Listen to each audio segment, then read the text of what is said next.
This is the Detroit Sports Podcast Network.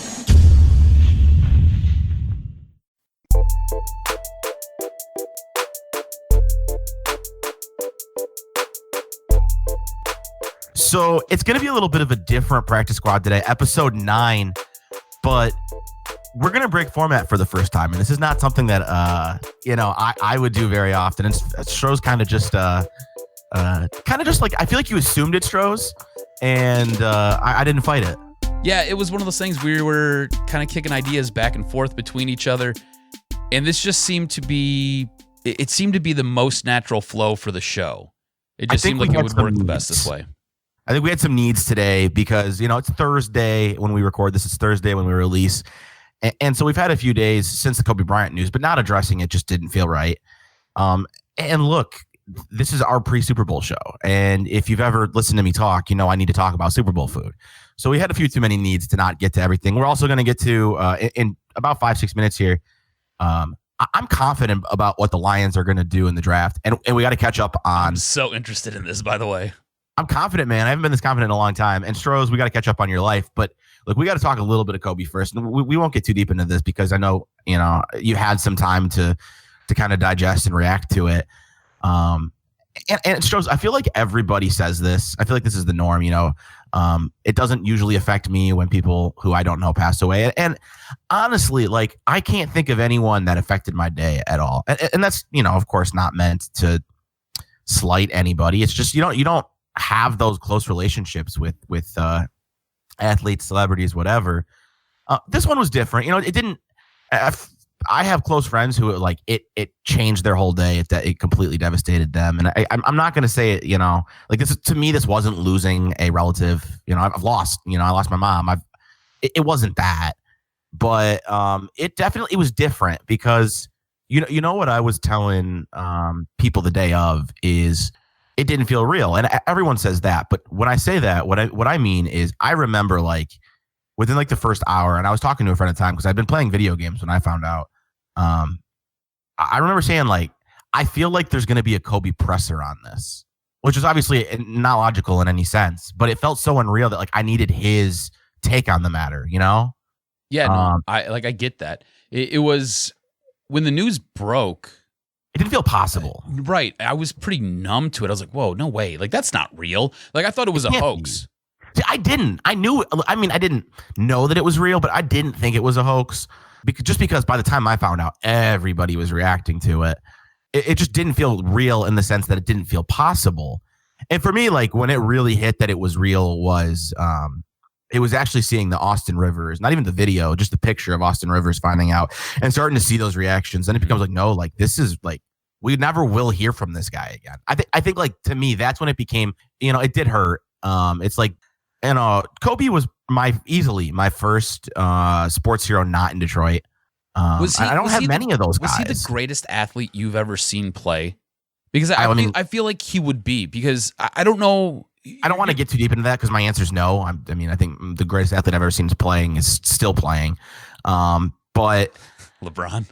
Yeah, and I don't want to get into that. But he's the greatest athlete I watched growing up. So yeah, I was gonna say, was he your first great athlete then? How about that? How about I rephrase the question? Yeah, sure. Because I don't know if you were old enough to see Michael Jordan play. Like I didn't watch Jordan. I lived Jordan. No, I didn't watch Jordan. I watched Jordan with the Wizards. Okay, so you got Jordan at the end. Yeah, and no, but you know what's different, I think, about the NBA and about Kobe is in the NBA, I think you really get to know the athletes who want you to know them better than you do in most sports. And Kobe was very present, not just in his playing days, but after his playing days. Like Kobe didn't leave the basketball scene, and that's why I think it felt so impossible. Is it felt like he never would. Like he was always going to be, a part of my basketball life. What I found interesting about Kobe Bryant was the way he has transitioned from being what he was on the court to being the person that you see every day, the guy that you see on TV. He hadn't left your basketball life without being in the media, by the way. Right. He was slowly transitioning into a different person. Just the dramatic growth from what you had when he was on the court to the issues he had off the court to the person he was now was just kind of mind blowing when you kind of encapsulate all of it. because this is something I told John the other day was we are the sum of our parts, right? So he was a guy who was a staunch competitor on the floor. He was a guy who was alleged to have raped a girl in Boulder, Colorado. He was a guy who probably cost the Lakers the 2004 championship when they played the Pistons. He was a guy who was at times incredibly difficult to get along with if he was your teammate. To this father figure, to this guy who appeared to be a great husband, to this guy who was mentoring kids, to this guy who was you saw the growth, right? You definitely saw the growth in him as a person, and I think it's worth pointing out that he only lived to be 41. He played 20 years in the NBA. Yeah, his half of his life was with us. Yep. I don't just want to say like as a public figure, but like he lived it with us. Something that I think as radio people that we kind of hope to get the chance to do, and some people get that chance. So I think you feel it because of that. You feel like he was with us for 20 years, and like I said, we of course we could spend the whole podcast on this, but we know there's been kind of time to digest this and sit with it. So I don't want to make our whole podcast this, though of course we obviously couldn't. Stroz, I don't want to take a break here. We didn't even discuss this. I just want to roll right into the next topic. And again, coming up later, Stroz, you're going to fill us in on your last 6 months. And we got to talk about the Super Bowl in a couple different ways. But Stroz, I know what the Lions are doing in the draft. I know it's January. I have not been this confident. Oh, man. Let me try and put a year on it. I want to say the last time I was this confident I knew what the Lions were doing, it was the year they took Stafford. Okay. I want to see if you're going to make my head explode here because I have no idea what you're about to say. Well, look, I think they're going wide receiver. What? Wide receiver? It's Jerry Jeudy. I think it's Jerry Jeudy. I wouldn't be blown away if it's CeeDee Lamb. So here's the thing. One, tell me I'm wrong. This regime, when it comes to when it comes to drafting, has placed a priority on the offense. 3 offensive linemen in the first 3 rounds, Kenny Golladay in the first 3 rounds, a running back in the first 3 rounds, a tight end in the first and top 10. Now, they've taken some defensive players. I'm not going to tell you they haven't, but I think they've prioritized finding the weapons on offense in the draft. You're right, but when you're drafting at 3, don't you need to take a player who is going to – you need that franchise guy, essentially. Well, I think some – here's the thing. If Chase Young was there at 3, I think they'd have to seriously. I think they probably would go that route. Right. Assuming he's not. So let me put that in there. Assuming he's not there at 3, do they think Okudah is leaps and bounds above Jerry Jeudy? I don't know that they will. I like right now it's 1 and 2, and then there's that drop off. I would rather have Okudah. If they were to go defense, I'm going to leave that little caveat in there. If they were, I think they'd actually go Simmons because of the fact he's so versatile. Mm-hmm. He's a positionless defender. But I think that there's the 3 to like 7, 8, 9 area is filled with guys in the same ballpark. And I think this regime has placed a priority on offense. And here's the thing. It's early. We don't know this yet. But all speculation is that Marvin Jones is gone. Recent speculation is that Danny Amendola is gone. Kenny Golladay is going to have to get paid soon. So the Lions have to. And there's no other receiver in your roster that you're looking at becoming the number 2. Marvin Hall is not your next number 2. So somewhere the Lions have to find a number 2 wide receiver. And because they're likely going to have to pay Golladay soon, I don't think they're going to do it in free agency. But can't you do I don't know, man. I just feel like with that pick, right? If Tua's health comes back and he's clear, I have no problem if you draft Tua at 3.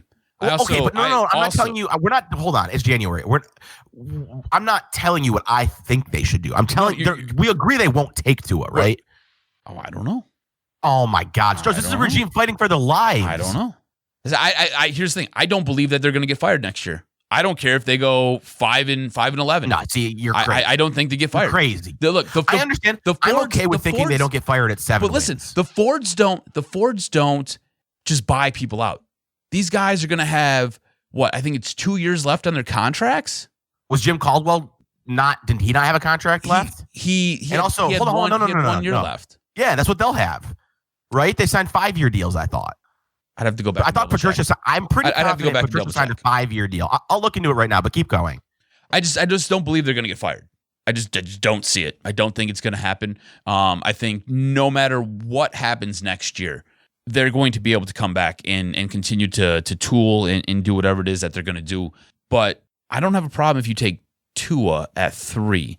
I mean, I think we all are in agreement. Would you not prefer I don't even think it's in play. Would you not want them to trade back? I think we're all in agreement that you'd like them to trade back, possibly pick up another piece. My big thing, I'd love to trade back, but I want to stay in the top 10 because I think like the 3 to 10 range is all very similar. Yeah. 5-year contract extension. They might have a couple of years left because it looks like 2018 Quinn got a 5-year. That timeline doesn't feel right because Patricia's only been in year 2. Yeah, and he got a 5-year deal. So yeah, no, they'd have 2 years left. You're right. 2 years left. So at that point, I just don't see Martha paying the money to buy these guys out. So yeah, look, I think she came out and told you what they needed to do, and if they don't do, I think if they play meaningful games in December. Look at what she said. She set herself up. She protected herself. She said they have to be in playoff contention. So that means 5 wins won't do that. That means getting in December, you just got to kind of be somewhere in the talks. That's why Stroz, I believe with you that the bar is going to be too low. Like I think 7 wins and they could be around again. Mm-hmm. They're not going to be here with 5 wins. I think that's absurd to think that they could be here with 5, even 6 wins. I think if they're not getting into December with 6 or 7 wins, they're done for. I honestly think if they move into December and they got 3, 4, 5 wins, they're probably gone. Like, I don't think they'll make it through the year. So we disagree there. I don't think Tua's in play. I don't think this regime thinks they have time to make that kind of a decision. So I am taking him off the board for the Lions. Not because, I mean, that's a whole different discussion whether or not they should consider it. I don't think they will. And defensively, like, who are the top couple guys you're looking at, right? Okuda's definitely the big one. Yes. And I can't see them going that route because Slay's still on the roster. And yes, they could move him. I think they would have done it already if they were going to. They've already spent more money than anyone in the league on Justin Coleman, which, by the way, I don't have a problem with that. I think your slot corner is just as important as your number 2 corner in today's NFL. But like, there's so much investment in corner. I don't think they're going that route again. They've already invested in 2 safeties in the 3rd round. Simmons is in play. Simmons does seem like a guy they could fall in love with because he's so versatile. Who's the defensive lineman? I don't see them going that route.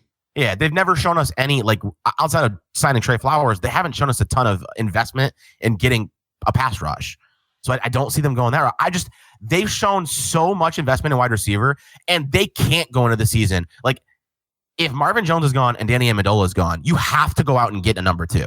I like Kenny Golladay. You have to go out and get a number 2. And I just can't see them doing it when they're going to have to pay Golladay. I can't see them doing it in free agency. I don't know, man. I think Derek Brown's still in play. Isaiah Simmons for sure. Okuda, I could see that just because why wouldn't you? Darius Slay essentially has 1 year left. And if you're, I think I look at it a little bit different. If you're going to move on from Darius Slay, you do it on draft day because I think his value is the highest at that time. I think you can spin a late 1st round pick for that guy, send him to somebody who feels like they're just that piece away, and you can go get whatever. So could you not see Bill Belichick going out and paying all of that for Darius Slay? I totally could. If that's the route they go, if they move Slay this offseason, it obviously changes things. But I think where we disagree mostly is the need for this regime to win. Like, I don't think they set the bar high enough. I don't think that competing for the playoffs is enough. But I do think that is the actual bar. And I think a regime that's fighting for its life isn't going to be making moves like trading Slay. I don't think they felt like they were fighting for their life when they traded Quandre Diggs. There was enough of the season left. At that point, I think they were still, a little bit more on this we're the smartest people in the room thing. And don't get me wrong, I'm not saying that's gone. But I think when you feel like there's more of a need to fight for your job, I don't think you take the kind of risks like trading a top 10 safety or a corner comfortably in the league. I just don't think you make those moves. Look, man, and maybe some of it's that, like, this isn't the pick I like. And I think Bob Quinn is relatively good at finding talent, but there's definitely a smartest man in the room. And I think he's going to look and say, look, we need a wide receiver. This league's offense, which he's not wrong. This league is offense. But I'd rather keep Marvin Jones, and I don't think that's the route they're going to go. I don't know, man. I haven't been this confident in a Lions pick in a really long time. I mean, it's going to be interesting to see what happens. I have a question for you. Are you going to be you're going to still be in. You're not coming. You don't have any time off or anything like that where you're coming back for maybe a draft party for the Lions, are you? Funny story. I'll have to tell you off the mic there. The answer is no. Okay. I did consider it. And I'll talk to you off the air about why that's not going to work out for me. Okay. But yeah, I will not. That would be fun. Are you going to try and go to the draft? We'll just say the Big Drew and Jim draft party again. I know, obviously not part of the show anymore, but it's a good time. It is a good time. I think I might. I don't know. We'll see what happens. We'll see kind of what my work schedule looks like. Basically, my days are consumed with work and yeah, podcasting, of course. so it's about it. Yeah, dude, you don't stop podcasting. It's good, man. It's good times. I love it. But no, it's going to be interesting. I think to see if they go Jerry Jeudy. Like I think he's a stud wide receiver. I don't know if you take him at 3. I think we'll agree on this part. Mm-hmm. If you think he's a stud and you think it's your biggest need, which I'm not saying it is, but I'm saying this regime has placed a priority on offense. I think what the thought is, I think that they're convinced that Patricia's going to figure out the defense on his own. Now, they went out and signed defensive free agents last year. So bad. They went out and signed defensive free agents last year, but think of who have they drafted high? There's not many. They took Jarrad Davis in the first. They took Tavai in the second. They took Tease Tabor in the second. They're taking a couple safeties in the third. I mean, there's some level of investment there, but man, 3 offensive linemen in the first 3 rounds, a freaking tight end in the top 10. Dude, you might let Graham Glasgow go, and he's like your best offensive lineman. Let that sink in. Yeah. It's nuts. I'm not here to tell you I like the pick. I'm not here to tell you I like the offseason I expect they're about to have, but I'm just telling you to be prepared. Be prepared for them to go wide receiver because I think that's what's going to happen. I think if that happens, I will go absolutely insane. I just think that's your standard setting. Yeah. No, I mean, like I get what you're saying. I think like if it's a switch, like your switch is just always ongoing insane.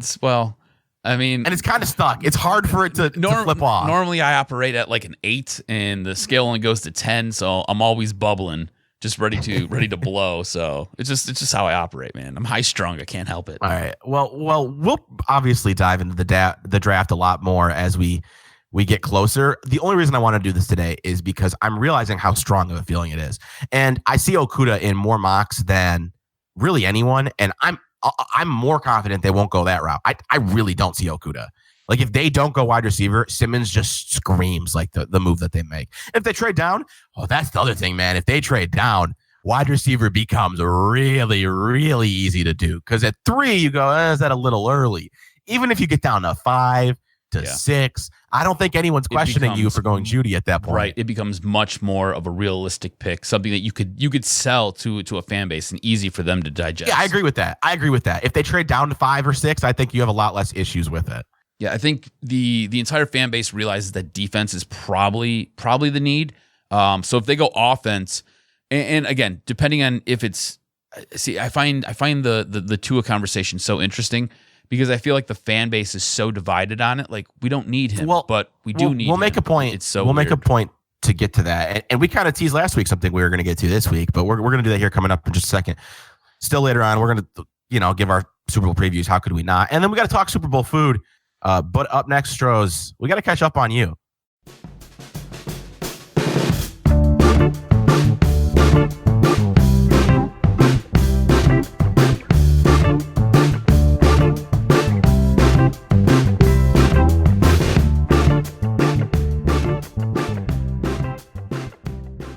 All right, man. So we established last week. It's been about 6 months since we've done this podcast, and when we were kind of preparing for last week's show, I was listening back to our goodbye episode, which was hilarious. I was dying laughing, man. It was so funny. But something became blatantly obvious to me while I was listening to that podcast. I was absolutely miserable in aspects of my life. I was so upset in my marriage, and like it came through, it bled through when we talked about stuff on the podcast. Like if you go back and you listen to that episode, some of the stuff I said, I was like, God, like I said that. Like sometimes I just speak, I don't even think, just things just fall out of my mouth. It just happens.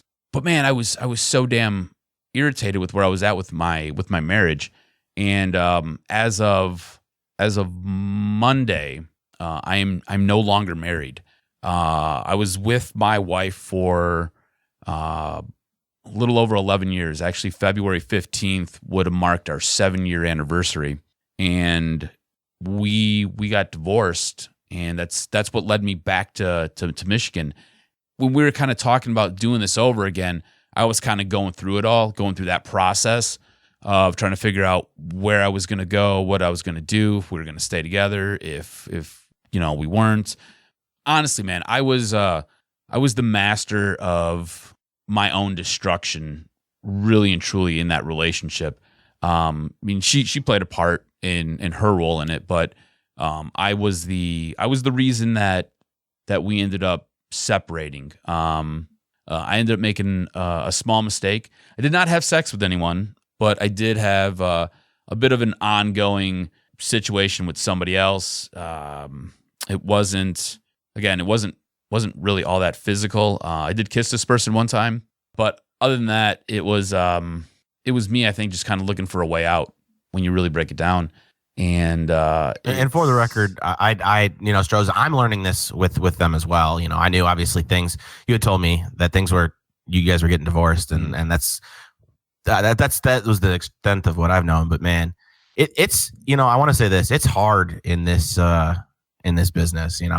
I didn't have the distance you did, but when I first started working in Grand Rapids, like I was in a 6-year relationship, and we were doing 150-mile long distance, and it's like a known thing in this, and it's tough because like I you love this, right? Like we're doing this again because like it was hard not to do it, man. So it's tough.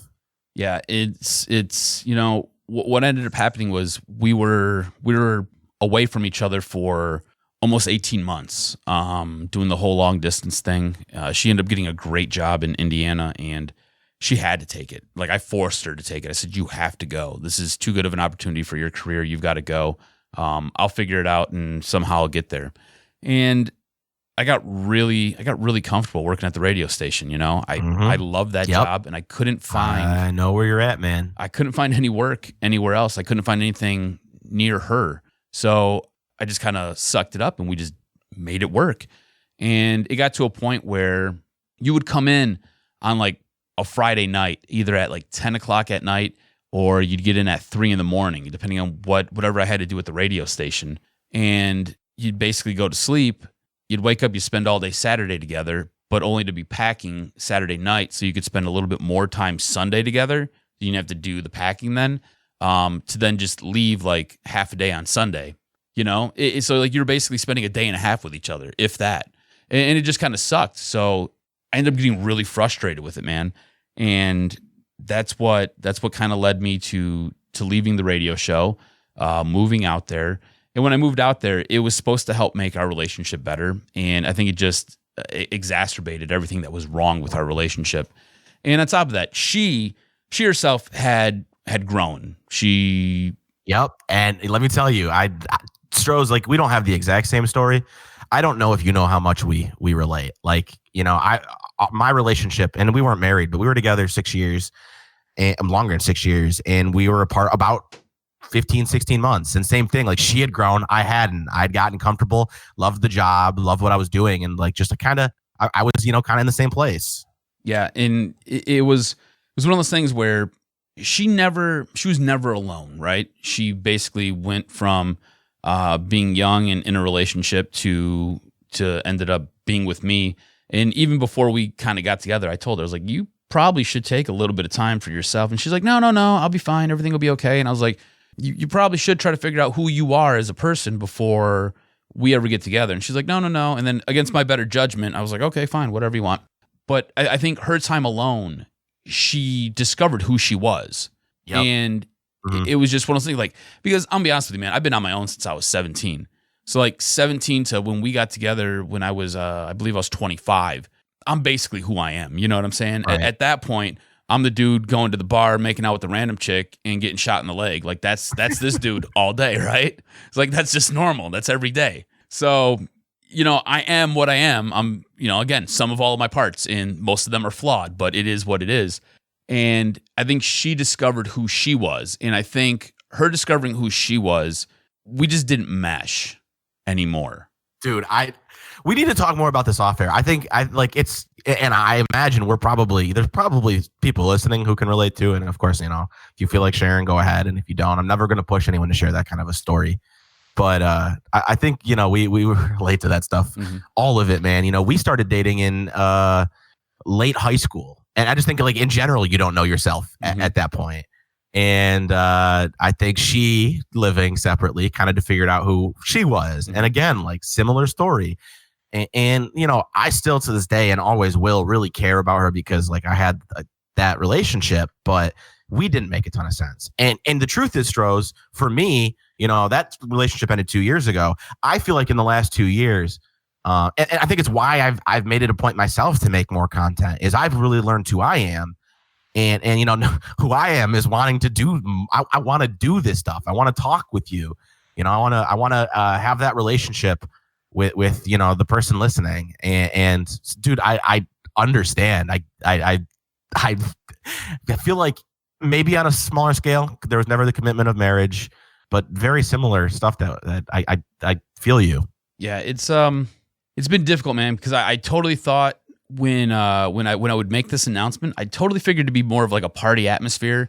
It's been a really somber couple of days. It just no, man, it's tough. There was a lot of good memories and a lot of good times. Exactly. Man. But it just, I think in the end, and I think she would attest to this. I think in the end we'll both be happier. It just sucks that, like, I'm 36, man, and a big sticking point in our relationship was children. Like I wanted kids like 6 and 7 years ago. Like the night we got married, I asked her if we could start, and she basically told me no and told me to go to sleep. And then she just kind of stalled me out for the next 7 years. So like I want kids at some point, and I'm older now, and I'm not like too old to have kids, but bro, I wake up in the morning and my back and my hip hurt. You know what I'm saying? It's like, how the hell am I supposed to chase a child around? So, yeah, and like, and she's 3 years younger than me. So she's like 34, but, I mean, she's now behind the 8 ball when it comes to that. If she wants to have kids with somebody else who's not me, because obviously she don't want to have kids with me. It's just one of those things, man, where it sucks, but I think in the end, it'll be better for me, better for her. It sucks that I had to step away from Big Drew and Jim to go discover all that over the course of roughly 6 months. But again, live and learn, and life's about lessons and growth. So here we grow. Stroz, I think we'll start, wrapping this up and moving back towards sports again. We're going to be talking about the Super Bowl from both the game aspect and the food aspect, because they're both important. But the one thing I want to do real quickly before we do that is I want to kind of call back to last week, because I thought it was really interesting when you had mentioned the whole we mentioned the idea of someone cheating. You said it doesn't change the relationship. It just changes how you look at the person. I thought that was really interesting, because that's something I've struggled with over the last couple of years, is like not looking, and there was none of that in my relationship, but it's like hard after it ends for me to not, look back on the relationship differently. But you're right. It's like, it makes sense for you guys not to be together, but that doesn't mean you didn't have the great memories. And if you're listening to this and this is a little weird for you, I understand, and I apologize. And I hope that, for some of you, it was a good listen. Get to know, both of us a little bit more here. Well, here's the thing, man. That's what we want. We do this. We do this for a reason. We do this because we want to connect with whoever's listening. Exactly. And the word connect is like everything for me. Yeah. Like, that's what I want. So we basically let you in on our lives. Like you live through bits and pieces of it in roughly 15, 30 minutes. Yeah, whatever we're giving you as far as a podcast. So when big things happen, we take some time to kind of bring you in, let you know the full story. I just think it works a little bit better that way. All right, we're going to have to get to Super Bowl food, because you know who I am. But Stroz, let's get into the actual game itself.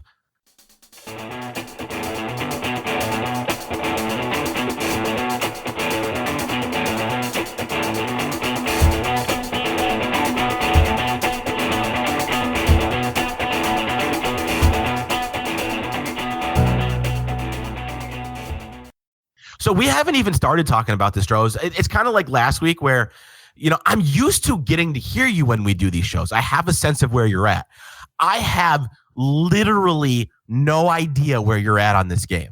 I'm excited for it. That's for damn sure. Well, I mean, how could you not be? I'm always excited for this game. But no, like I find this to be a really interesting game because you've got a dynamic, high-powered offense with the Kansas City Chiefs, and you've got a defense that will maul you with the 49ers. Of course, there's a whole ton that kind of goes into this. I'm going to be interested to see if Andy Reid pulls an Andy Reid. I love him. But dude, Andy Reid is like the worst big game coach, like in-game manager. He always has some type of faux pas where he just kind of blows it for his team. So I'm wondering if that's gonna rear its ugly head in this Super Bowl. But I don't know, man. I'm interested to watch this game. I want to see what's gonna happen. Do you want me just to kind of roll into my prediction here? Or do you want to save it a little bit? You do however you want to do it, man. So honestly, I think it's going to be the 49ers winning this. The way I see it playing out is that defense is going to cause fits for that offense of the Kansas City Chiefs. I don't think you're going to stop them every time because it's too high powered. It's too fast.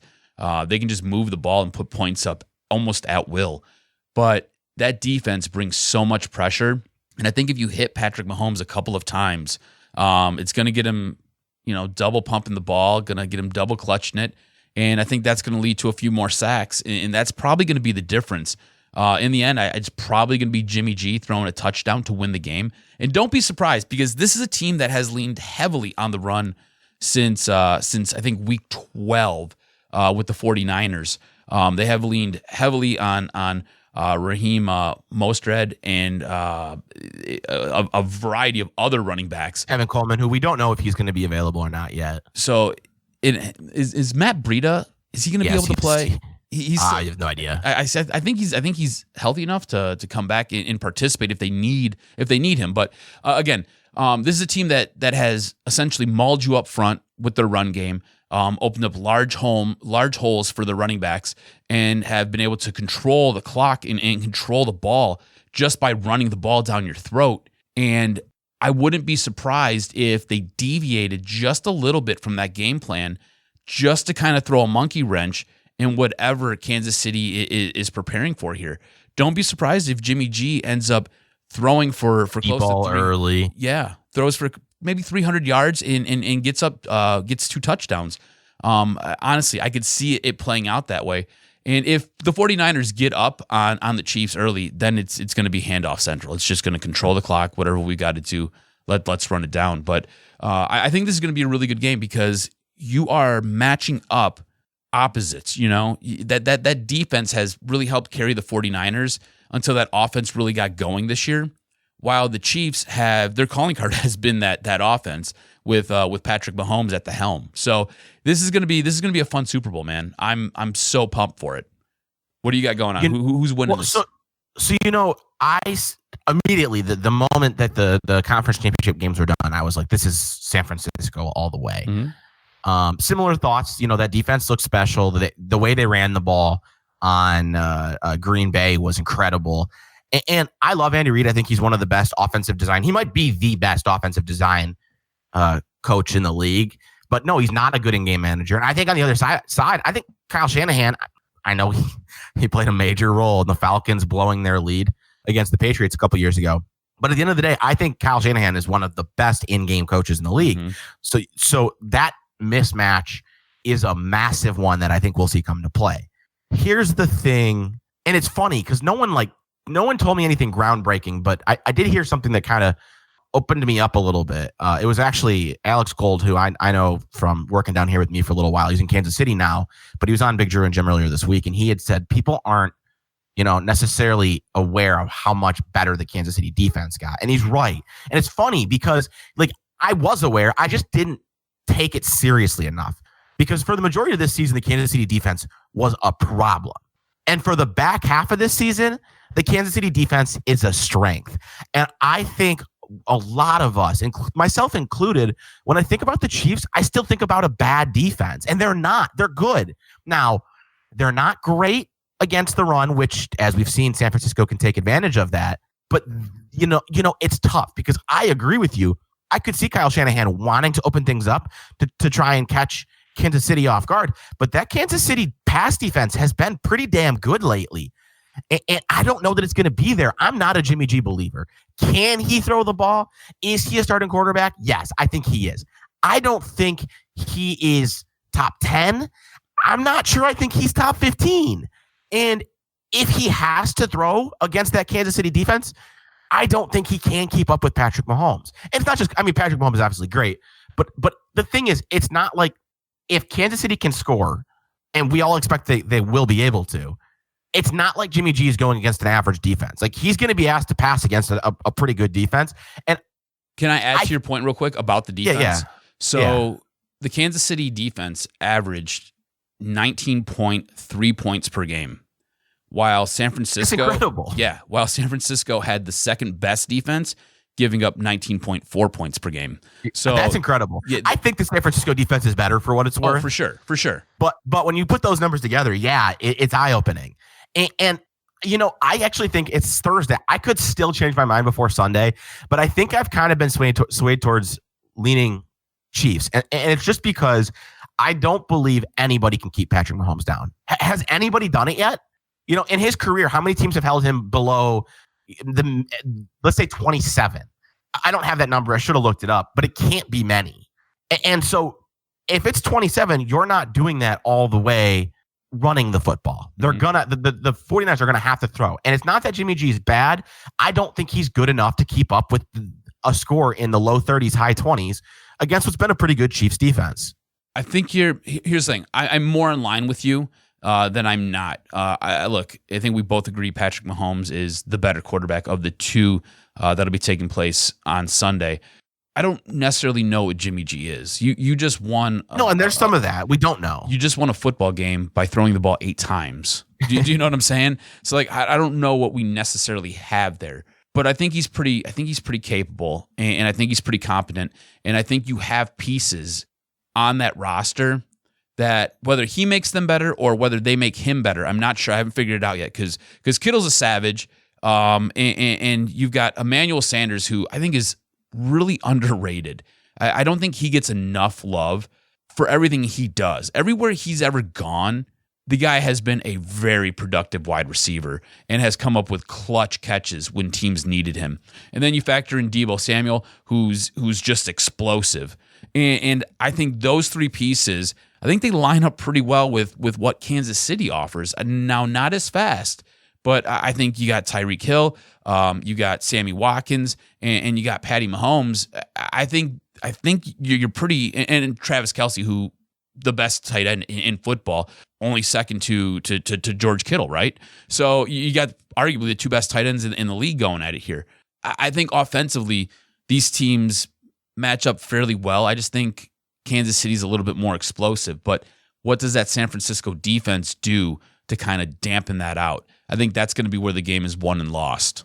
I spent the majority of the year thinking that Baltimore was leaps and bounds above every team in the league. And I don't even know if I was wrong in the regular season. I don't think so.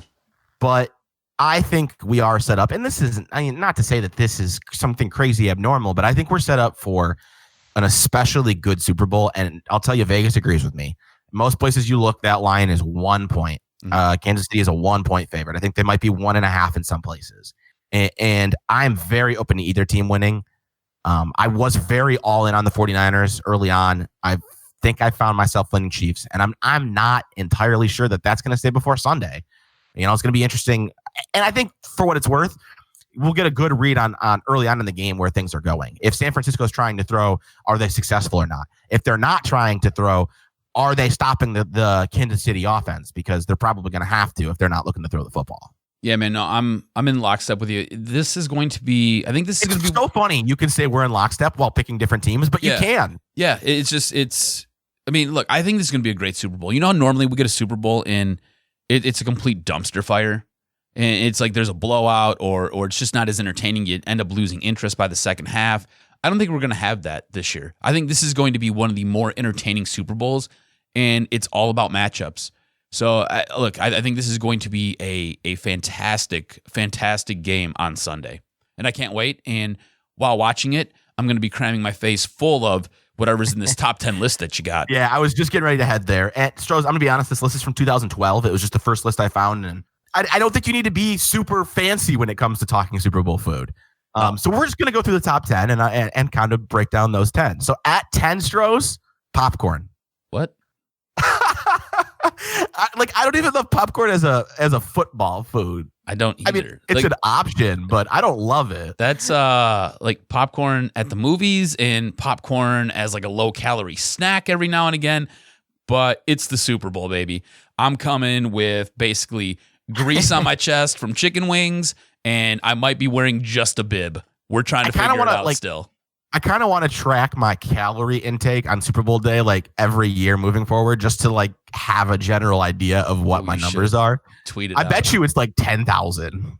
You should tweet it out. Track it and tweet it out. And just Only if you do. We'll keep, okay, for sure. I will. Oh my God, this is going to be disgusting. I don't even know what I'm doing for the Super Bowl yet, so there's a possibility I end up somewhere where it can't be as great. Normally I host a party, but I'm new here in Houston, so I won't be hosting one. You need to invite that one girl over from the bar the other night. Or from the bar 6 months ago? Yeah, from your whatever it was. Yeah, I don't know. He's like, I don't know about that. All right. What's number 9? Coming in at number 9 on the list, hamburgers. Okay, I can see that. That's good. See, my issue with hamburgers, and this is where, like, dude, I'm such a food guy. Like, I've done podcasts on food.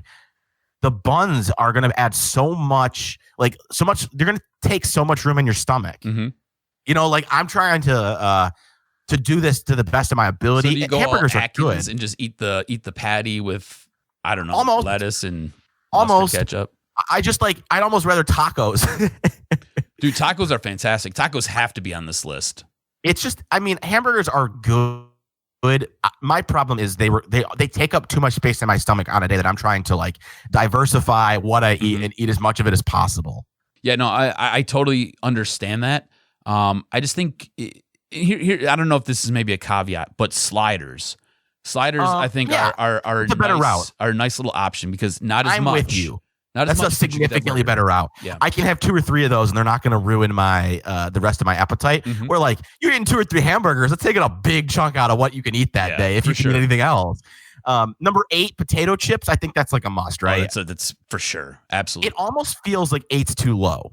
I would assume. I thought potato chips were going to be in the top 5 somewhere. Yeah, it's not your main, but you need it. I don't think there's anything better than a bag of Better Made barbecue. I think they're fantastic, and if you get some French onion dip, oh my God. Done. Better Made barbecue and French onion dip together. So good, dude. I can't say it. That's interesting. So good. I'm not out on it. I just haven't tried that.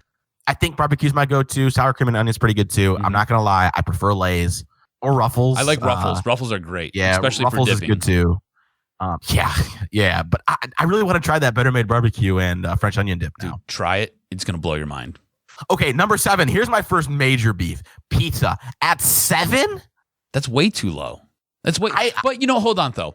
That you know what? I'm gonna take that back. I think 7 is pretty accurate for pizza.